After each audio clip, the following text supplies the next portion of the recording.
Sir मैं आपको क्या बताऊं कि हम लोग किस परिस्थिति से गुजर रहे हैं। सबसे पहले हमारे साथ एक घटना ये घटी कि हमने एक एजेंसी के थ्रू डॉक्टर लिया जो रजिस्टर्ड थी एमपी गवर्नमेंट के अंतर्गत। उसके द्वारा एक डॉक्टर उपलब्ध कराया गया जो ये 8 लाख पर मंथ की सैलरी में, उसमें कंपनी का जो कमीशन था वो 4 लाख पर मंथ था। मंथ का 50% था, डॉक्टर की सैलरी का 50% था। उस एजेंसी के द्वारा हमें डॉक्टर उपलब्ध कराया गया। उस एजेंसी ने अपने उत्तरदायित्व को कंप्लीट नहीं किया, सिर्फ पैसे लोभी एजेंसी थी जिसको सिर्फ पैसे लेने का ही उनका उद्देश्य था। उसने अपना जो उत्तरदायित्व था उसको कंप्लीट नहीं किया। उसका एक हर्जाना हम लोग आज किस स्थिति में भोग रहे हैं आपको अंदाजा नहीं बने होगा। आज हम किस दर्द से गुजर रहे हैं, हमारा स्टाफ किस तकलीफों से गुजर रहा है आपको अंदाजा नहीं है।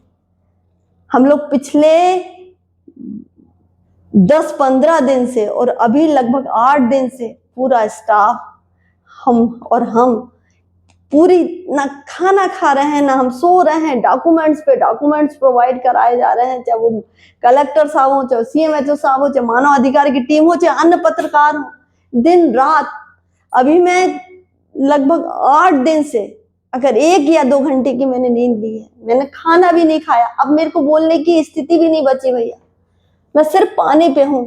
मैं आपको बता दूं कि सबसे पहले इस एजेंसी के द्वारा और इस डॉक्टर के द्वारा हम छले गए और अब हम जालसाजी का शिकार हो गए। अब आप बताइए कि हम कैसे जीवित रहे, हम अपने हॉस्पिटल को कैसे जीवित रखें।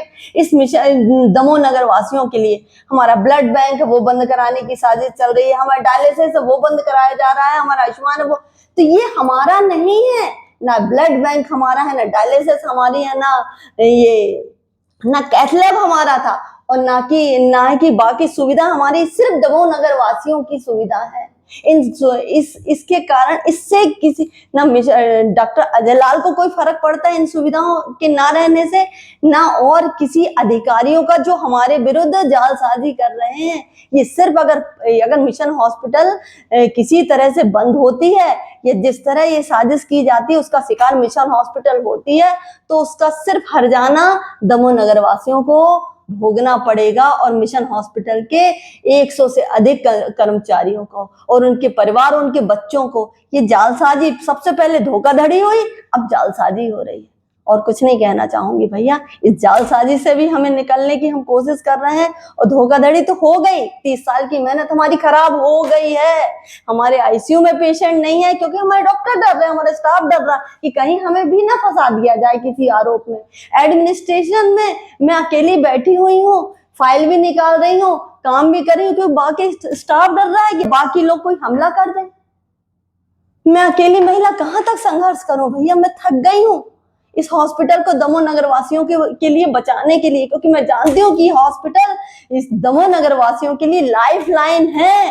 रात में जब हॉस्पिटल में मरीज आते हैं जिनको हार्ट अटैक होता है, आपातकालीन इमरजेंसी होती है, तो दमोह में गांव वालों के लिए और गांव के नगर वासियों के लिए मात्र एक हॉस्पिटल होती है, मिशन हॉस्पिटल। डायलिसिस पर्सनल किसी उद्देश्य से नहीं, गांव के गरीब लोगों के लिए और आयुष्मान उनके लिए खुलवाया गया था। ब्लड बैंक की सुविधा दमोह नगरवासी और ग्राम वासियों के लिए की गई थी, कोई पर्सनल हमारे लिए नहीं की गई थी। ये सब सुविधा बंद कराने की साजिश चल रही है, आप क्यों नहीं समझ रहे? क्या क्या किया है हमने, ऑक्सीजन प्लांट लगाया। कोविड में हम लोगों ने 24 घंटा मेहनत की है। गवर्नमेंट में जो पेशेंट नहीं हो पाए उनको हमने लिया है और ऑक्सीजन कंसंट्रेटर, ऑक्सीजन प्लांट लगवा दिया कि कभी किसी को नुकसान नहीं होना चाहिए, दमोह नगर वासियों को किसी रूप में भी। इस हद में जाके हम लोग ने किस गहराई से काम किया है, कितने बच्चों के जीवन बदले गए इस मिशन हॉस्पिटल के द्वारा। लेकिन आज हम अकेले खड़े हैं। दमोह नगरवासी शांत है, ग्रामवासी शांत है। क्यों शांत हो? उठो, जागो, कुछ करो, हमारी मदद करो, हम अकेले पड़ गए हैं। हमारा दुख समझो आप। अगर ये मिशन हॉस्पिटल बंद हो जाएगी, किसी का कुछ नहीं बिगड़ेगा, सिर्फ हमारा और आपका बिगड़ेगा, किसी का कुछ नहीं बदलेगा। जालसाजी का शिकार हम हो चुके हैं, पहले धोखाधड़ी, अब जालसाजी।